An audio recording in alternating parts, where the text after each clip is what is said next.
Hey, what's up guys? Tyler here with Secure Team. So today I want to take us a little bit off the beaten path, but discuss a topic that is still very much within the realm of the mystery of our universe, of our planet, and of really us and everything around us, and science, and what we know about it, and possibly what has been kept from us. And so today, I want to talk about an extremely fascinating set of experiments that were put forth over the years by the man Dr. Masaru Emoto, and the groundbreaking discoveries that he uncovered relating to the one substance that gives us life on planet Earth, and that we ourselves are made of. That, of course, is water, and the discovery that our consciousness and our very thoughts can affect it and cause very real changes in its molecular structure. In other words, the proof that we can alter the physical world with our thoughts. So just a quick background here. Dr. Emoto was a Japanese researcher and a pioneer whose astonishing discoveries about water were documented photographically and changed most of what we didn't know, and led to a new consciousness regarding Earth's most precious resource. What put him at the forefront of the study was that of water and his proof that thoughts and feelings affect physical reality, and that by producing different focused intentions through written and spoken words and music, these different samples of water would appear to change their expressions. Now, many of you may have heard of something called the rice experiment, and it links back to Mr. Emoto's discovery, in that water can absorb and store the influences of thoughts and feelings, which were proven in an experiment which, by the way, has been duplicated countless times here on YouTube, and it all surrounded 3 jars that were placed on a table, each containing an equal amount of dried rice. Each glass would then be filled up with an equal amount of water from the same source, whereby he would then once a day walk up to each glass. To one glass of rice, he would say, "I love you." He would then walk over to the next glass and say the word "idiot."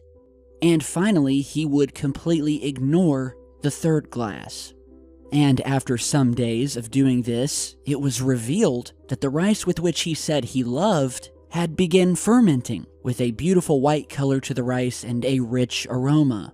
In the glass of rice that he ignored, it had turned completely black. And finally, the last glass, with which he hurled negative insults, the rice began to rot, proving that water, by some unknown means, had actually understood what he was saying and changed its molecular structure based on that. And as I said earlier, this experiment has been documented in countless YouTube videos with people wanting to try it at home, and it's always the same result. Now, Mr. Emoto also did experiments with ice crystals, where he developed a technique using a very powerful microscope in a very cold room, along with high-speed photography, where he would photograph newly formed crystals of frozen water samples. However, not all of the samples crystallized, and that samples from extremely polluted rivers would seem to express their state that the water was in.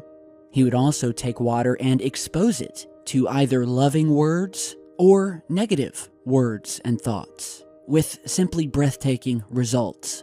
So today I will leave you guys with a short clip, about a 5-minute clip of narration of some of these images that were captured by Mr. Emoto that truly do display what appears to be solid proof that water, again, something that makes up 70% of our bodies and half of our planet, it is the one substance in the entire universe that is needed for sustaining life, and that maybe there is something much more to it, which also brings thoughts as to what of these negative or loving thoughts are doing to our own bodies, and that maybe this will change your outlook and just how you go about your days and the types of thoughts you choose to surround and live your lives with.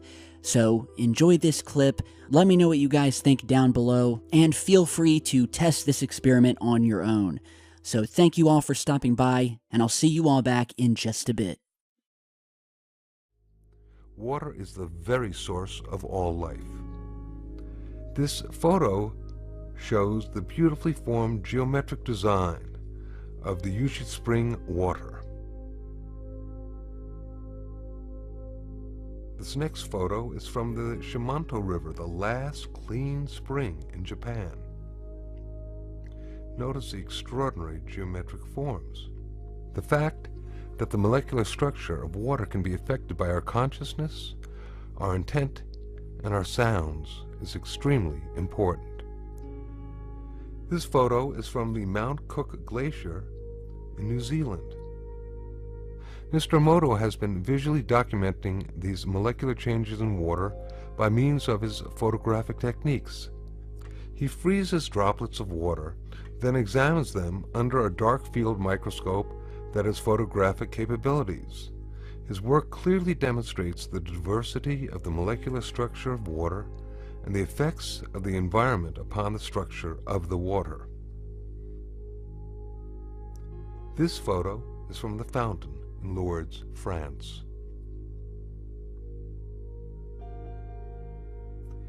This photo is from contaminated water from the Yodo River in Japan. In this photo we can compare the contaminated water with clean stream water. Look at the difference. Mr. Emoto decided to see what effects music would have upon the structure of water.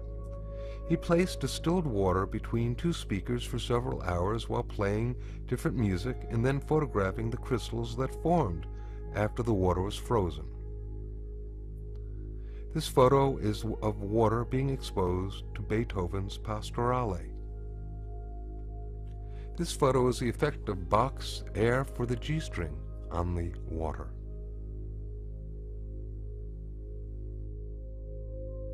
This photo is water exposed to Chopin's Farewell Song.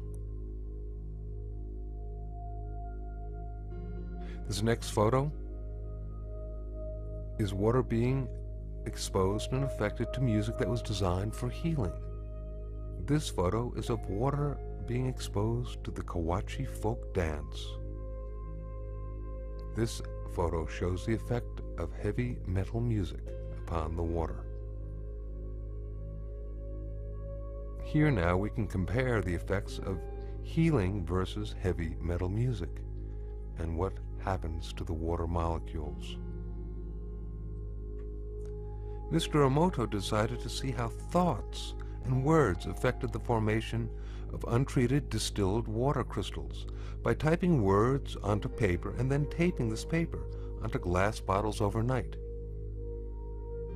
This photo shows the effects of the words, "Thank you."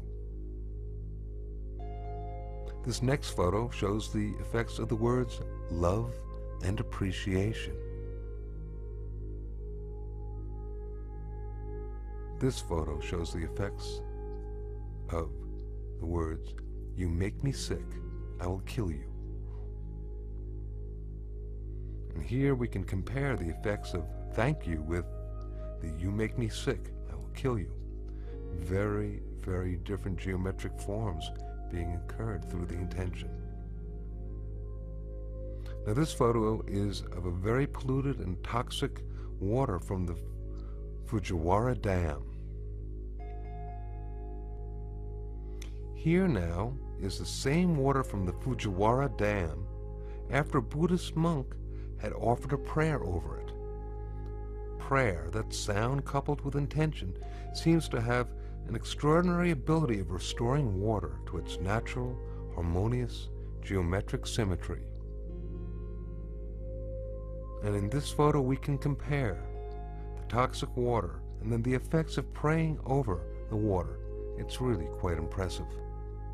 These photographs that we have just seen show proof that not only does sound have the ability of affecting and changing physical structure, but that with regard to the molecular structure of water, that our intent with our sound is extremely important. This may have great implications for the future of both personal and planetary harmony and healing.